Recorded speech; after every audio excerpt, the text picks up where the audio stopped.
Nous sommes mi-janvier, la banquise est ouverte. Les habitants des Rousses et alentours se languissaient après 2 ans et demi de travaux. Les clubs vont pouvoir reprendre leur entraînement sous les films d'exploration de Paul-Émile Victor. La neige a recouvert Pré-Manon et l'espace des monts polaires se fond mieux que jamais dans le paysage. Dans le musée, l'installation progresse et le directeur des lieux, auteur et scénographe, commence à se projeter.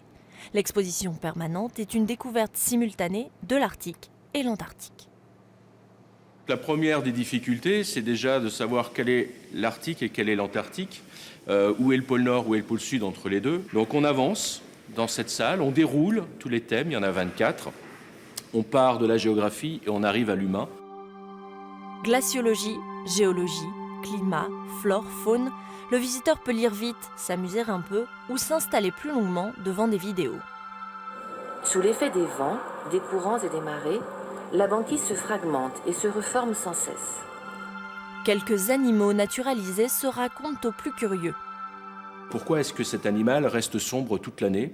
Est-ce que ça induit quelque chose sur son comportement? Et on va voir que oui. Est-ce que ça induit quelque chose sur sa sociabilité? Et on va voir en effet qu'aussi. À travers la séduction des lieux, à travers la séduction des images, eh bien, on renvoie à des questions beaucoup plus sérieuses. Ici, le réchauffement climatique est une donnée de base, un drame à considérer, mais qui ne doit pas entraver le plaisir du visiteur. Lorsqu'on voit un ours polaire, on n'est pas obligé de penser uniquement à la fonte de la glace, la fonte de la banquise. Lorsqu'on voit une baleine à bosse en train de nager entre des icebergs, on n'est pas obligé tout le temps de penser que l'eau est polluée. Il y a aussi, les images restent encore là pour leur beauté, restent encore là pour leur découverte, et que de toute façon, quand on se plonge de ces milieux, on est tous un peu des enfants à la découverte de quelque chose d'extraordinaire, la glace, le milieu, les Inuits, les Esquimaux. Paul-Émile Victor, justement, a gardé cet esprit de découverte toute sa vie. Une part importante du musée est consacrée à ce scientifique, écrivain, père des expéditions polaires françaises. Paul-Émile Victor, chef de l'expédition, ethnographe. Les Esquimaux l'appelaient Saninungata, tout en largeur. L'explorateur naît en 1907 dans le Jura. Son père dirige une usine de pipes et de stylos où Pev lui-même travaille. Mais très tôt, il ressent le besoin de parcourir le monde, en commençant par le Groenland. J'étais véritablement obsédé. C'est-à-dire que j'y pensais presque toujours et que la nuit, j'y pensais encore dans mes rêves. Jusqu'à passer une année en 1936 dans une famille inuite, Esquimaux, parmi les Esquimaux. Il noircit des milliers de pages de notes et de dessins. Voici son habitation. En fait, ici, on a Paul-Émile Victor et Dumidia. Donc, c'est l'histoire, évidemment, du personnage. Dumidia était la compagne inuite de Paul-Émile, avec qui il est resté, ou ils sont restés en couple pendant une année entière. On est vraiment sur ce qui a conditionné l'œuvre ou la vie de Paul-Émile Victor.